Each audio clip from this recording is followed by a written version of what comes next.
sebetulnya begini Bapak, ya mungkin disebut kalau bahasa sekarang nih pengalaman spiritual ya, spirit kita pribadi secara personality bersama lingkungan alam yang di luar, yang tidak kita mengenalnya secara notabene-nya, maksudnya terlalu close lah, terlalu dekat gitu. Dulu kan kita ini kan biasalah yang namanya orang hidup di kota besar kan, dengan hal-hal yang gaib itu dianggapnya tidak rasional lah. Bapak tuh bagian dari orang-orang yang begitu, yang selalu melecehkan hal-hal yang di luar nalar kita, karena kita itu langsung berpatokan pada logika kita. Jadi kejadiannya sepele dulu tuh. Dulu kan Bapak itu kan hidup itu kan selalu numpang sama siapa aja tuh. Punya bapak angkat, ibu angkat. Nah kebetulan ibu angkat, bapak angkat kita ini kan dulu bisnis itu jual beli mobil antara Jogja, Jakarta. Nah Bapak sering ikut mereka tuh. Dengan waktu sering ikutnya itu kan Bapak suka ngelihat mereka tuh selalu ziarah ke kuburan, ke makam-makam ini. Nah Bapak kan paling sebel yang kayak gitu-gitu. Nah suatu saat entah kenapa kita diajak perang tritis pada saat itu kan. Pas diajak ya timbullah rasa selengean kita lah, merasa istilahnya bukan wilayah gue, cuek aja kan gitu. Nah Bapak tuh kencing pada saat itu di perang tritis, kencing. Pas kencing itu langsung diomelin, bang berubah somanya tuh. Iya ini kan lagi wawancara. Itu belum selesai kita ngomong mistik, ini udah turun. Nyata ya. Keluar dari botolnya. Akhirnya Bapak kan kencing kan, diomelin semarah-marahnya sama ibu angkat kita. Pak yang kencing di sini, tahu gak ini daerah mana? Ya nggak tahu bu, ini daerah Nyi Roro Kidul. Nyi Roro Kidul kan orang Jawa bu, Bapak mah orang Kalimantan, nggak mungkin ketemu. Gitu, sompralnya lah bahasa kita kan. Tapi semenjak dari itu Bapak waktu nginep di perang tritis itu tuh malam itu disamperin sama dayang-dayang. Nah Bapak kan teriak sengit-sengitnya, mimpi kali. Tapi memang kita dipanggil gitu, dan nggak mau. Pagi ditanya lah kita, kenapa Pak malam teriak ketemu ini, kan karena yang adiknya ini kan suka hal-hal mistik. Cuman Bapak ada pengalaman sendiri, tapi Bapak nggak tahu dia. Nggak ada gitu. Cukup ketakutan itu kita ngerasain. Nah kan waktu itu kan sekatenan tuh, Maulid Nabi lah ya. Kan kalau di Jawa itu sekatenan itu kan ritualnya itu amat hebat banget ya. Antusiasnya itu untuk merayakan sekatenan itu tuh amat dalam buat umat Islam di Jawa sana kan, khususnya di Yogyakarta Keraton itu kan. Itu rame-ramenya kita sampai nonton bioskop, layar tancap, ada yang raung pala kebu kemana, itu acara macam-macam di situ pada saat di perang tritis itu. Nah waktu Bapak nonton tuh dilihatnya itu kayak ada bisikan gitu, kayak ada yang manggil, mimpi lah, bohong, masa kenal nama kita, kenal nama aslinya. Dan pada saat itu kita kayak disirap, kayak dihipnotis gitu, kita jalan aja langsung ke perang tritis ujung. Yang Bapak inget tuh waktu itu kita suruh bersila natap ke depan, di dekat ada lubang tuh di perang tritis. Kalau situ lihat ke perang tritis itu ada dua patung penjaga aja kiri kanan tuh kan. Nah kalau menurut mitos di sana tuh kan nembusnya ke waterfall, tempat pemandian para putri-putri Yogyakarta dulu.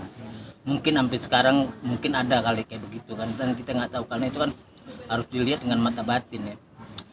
Tapi sepengalaman Bapak, ya itulah jalan tembus yang ke waterfall itu. Nah pada saat kita menatap ke depan tuh itu lihat kereta kencana. Nah Bapak kan nonton Nyi Roro Kidul kan udah semua kita mimpi gitu, bilang bohong nih. Tapi pada saat Bapak tampar tuh sakit, mimpi tapi benar. Berarti sosok perempuan, kalau Bapak gambarannya pada ngelihat dia itu cantiknya luar biasa, seperti wanita-wanita Timur Tengah gitu, kayak sebangsa orang Libanon kan, cakep tuh kan. Itu kayak begitu, tatapan buat tajam, mimpi gitu bilang. Dan yang kita lihat tangan sebelah kanan itu bersisik itu mengkilat tuh gitu, cakep deh. Udah sampai ke kita tuh ngomong Jawi kuno gitu, tapi kok paham kita gitu kan. Sampai kita nggak mau diajak, akhirnya malah kita diajak juga katanya, diajak kan gitu sampai ke dalam, kita tepok lagi, sakit ini kan mimpi nih kita bilang. Sampai kita tuh ketemu sama orang-orang yang dijadiin jembatan, ada yang tuh kerja Sampai kita bertanya sama ibunya emang nggak punya Tuhan kok melakukan hal-hal seperti ini. Sebelum kita ngomong tanya begitu kan kita dibalikin lagi sama dia. Misalnya bapak orang punya utang kan ngasih agunan, kalau seandainya telat gimana? Ya agunannya diambil bu, ya, ibu juga begitu. Itu orang yang mulia ya, Jadi, nah kita wallahu alam lah ya, itu entah ditaruh di mananya tuh kan, namanya juga kayak yang nama dunia mistik ini kan kita bilang lagi tidak akan bisa diterima dengan logika kecuali bagi mereka yang mengalami sendiri. Itu pun dia melakukan hal pembicaraan kayak begitu gak dianggap gila kan gitu. Tapi dari pengalaman itu bapak punya pengalaman spiritual, jadi kayak menghargai bahwa Allah itu memang sudah menciptakan dua alam itu aja. Ada alam kasar yaitu manusia, alam gaib malaikat dan jin dan yang lain-lainnya kan gitu. Sampai bapak dipanggil, Pak, langsung istighfar kan. Istighfar tuh kita udah 100 meter dari pantai itu, tapi perasaan bapak kayak dilempar gitu, kering, dan nonton balik lagi. Setelah nonton balik udah di pengalaman bapak kali ini seperti kayak masuk di dunia the time tunnel dulu, kayak film dulu. Masuk ke ruang waktu gitu, lihat kota Jogja tahun 1887, masih kita ngeliat alun-alun, ada tempat pelatihan para satria di situ kan yang ada beringin kembar, dan kita tuh langsung tanya sama orang sana, oh ya benar sejarahnya begitu. Jadi kita melihatnya tuh pas pengalaman spiritual kayak begitu, sampai kita ketemu Hamengkubuwono 1 sampai 9. Makanya bapak traktakan jadi kelihatannya kesannya kita kayak kita tamu yang pakai baju modern gitu doang. Yang lain masih pakai baju kayak kerajaan kayak gitu kan.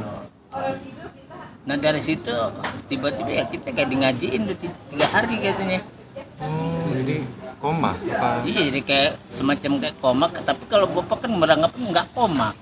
Kita beranggapan aku lagi jalan-jalan, tapi kalau ibu angkat itu udah kita tidur dengan napas yang normal tapi nggak bangun-bangun gitu, makanya di ngajiin. Nah dari situlah akhirnya kita berpikir, kita menghargai satu apapun yang kita lihat. Ya istilahnya kan tradisi kita ini memang tradisi Indonesia ini tradisi mistiknya itu kan tinggi, tapi bagaimana cara kita menyikapi aja kan gitu aja.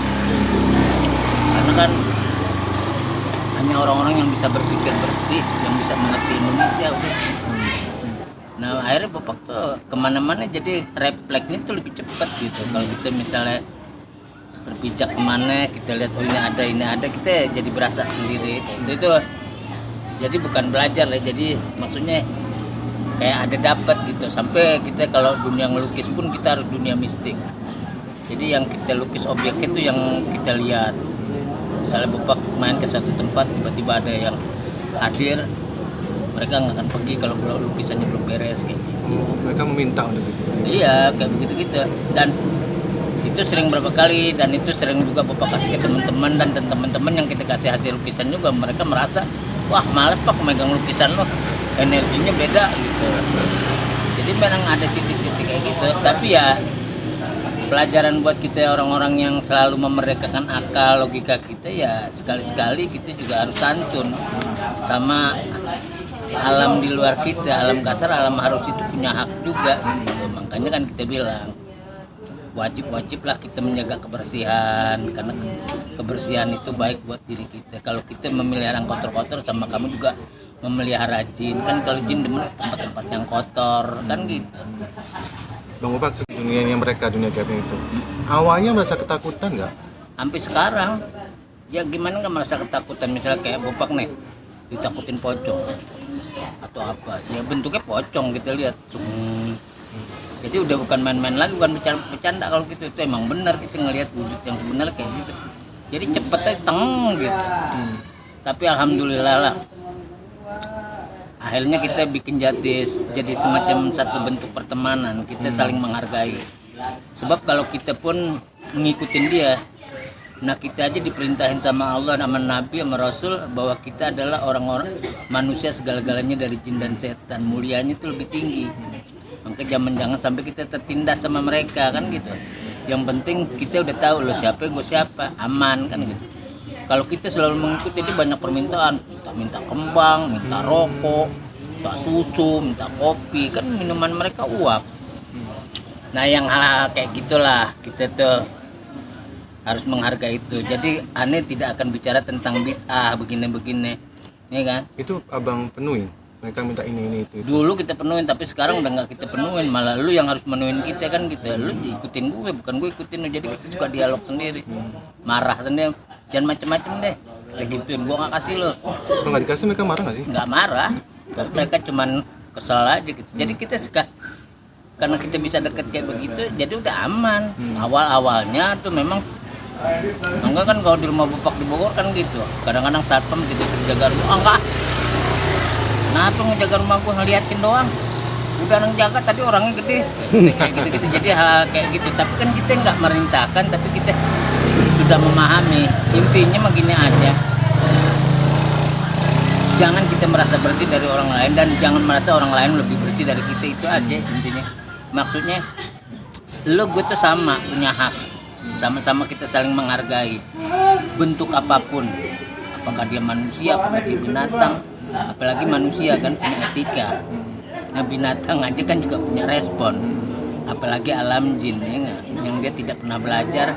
Belajarnya pun waktu masih zaman Nabi Adam aja belum selesai karena ada kecemburuan, akhirnya nggak jadi belajar kan. Itu aja. Bang, selama perjalanan ini ada yang pernah menakutkan nggak? Menakutkan ngikutin terus? Banyak lah, banyak yang begitu-gitu. Apalagi kemarin kan sempat kita juga bikin konten sama Pepi, kita bikin PSBB itu kan di YouTube. Konten kita khusus untuk mengarungi dunia-dunia gaib kayak gitu, sampai kita ngelukis setiap konten kita. Ya kita sering nemuin kayak begitu-gitu, ada yang sedih, kadang-kadang mereka bercerita kenapa lo gini-gini kayak gitu. Ya kita harus siap kayak begitu. Cuman kan capeknya kan energi badan kita jadi kebawa, capek. Kan kalau kayak begitu-gitu kayak digendong, Pak. Jadi ya kalau sekarang sih alhamdulillah lah kita bisa ngatur kayak gitu-gitu. Kalau lagi kepengen kita ngelukis ya udah santai. Paling temennya kopi doang, kopi hitam. Udah kita begitu. Kalau badan pegel-pegel itu ada cara khusus dari Bang Gopal? Cara khusus yang kita pikir, kita baca surat-surat ya Al-Quran lah yang kita hafal, apa udah selesai. Atau kita udah pulang, gue capek kayak. Jadi kayak ada konten kayak begitulah. Batin itu. Batin. Berarti semua udah dihilangin Bang gitu-gitu. Hah? Udah dihilangin semua. Saat ini masih. Sebetulnya mah itu kan nggak bisa hilang karena kan kita nggak belajar gituan. Cuman ya Udah kebuka gitu ya? jadi kayak udah kebuka aja gitu. Jadi apa sih maksudnya, sensitifnya itu jadi tajam. Apalagi semakin kita sering melakukan gitu kan makin tajam. Cuman kan kalau sekarang jarang, kita paling kalau lagi santai di rumah ada apa. Makanya kan bapak aja kan demen barang-barang second, barang-barang antik, karena kan kita tahu orang-orang kayak gitu kalau barang-barang antik itu kan menyimpan energi-energi yang tersisa zaman dulu. Cuman kita gunakan secara positif. Masih sering merasakan Bang? Masih Bang, pun antik itu ada energinya tertentu yang Ya benar. masih lah. Seperti apa contohnya mungkin? Ya misalnya kayak kita ada temen ngasih keris atau apa kan, kita lihat energinya baik atau enggaknya kan ketahuan dari itu. Kadang-kadang kalau tuntutannya banyak, itu minta maaf, oh ini nggak beres kayak gitu. Paling kita Buang. kita rawat atau kita buang, kasih orang malas yang gini rese gitu. Kalau tuntutan itu melalui bisikan atau gimana? Iya bisikan atau Mimpi macam-macam lah, mimpi. Kadang-kadang kita lagi ngelamun tentunya ngewujudin gitu. Itu kan sering kita temuin. Ya kayak dulu lah, kayak kita awal pertama punya istri pertama kan ada rasa jealousnya sampai kita didorong dari tempat tidur, bisa kayak gitu terwujud tuh diseremin dulu pakai nenek-nenek rambutnya panjang, mata begini tuh kayak lagi marah kayak gitu. Ya kita kan harus siap kayak begitu. Ini kan istriku, aku lu cemburu kayak gitu-gitu. Jadi kalau orang yang ngeliat kita kan kita dianggap gila, padahal kita ya kayak kita nonton Ghost lah. Udah. Padahal dia lagi ngomong kan di mata kasar kita lu ngomong sendiri gitu. Tapi kan kita lagi ngomong berdua misal gitu.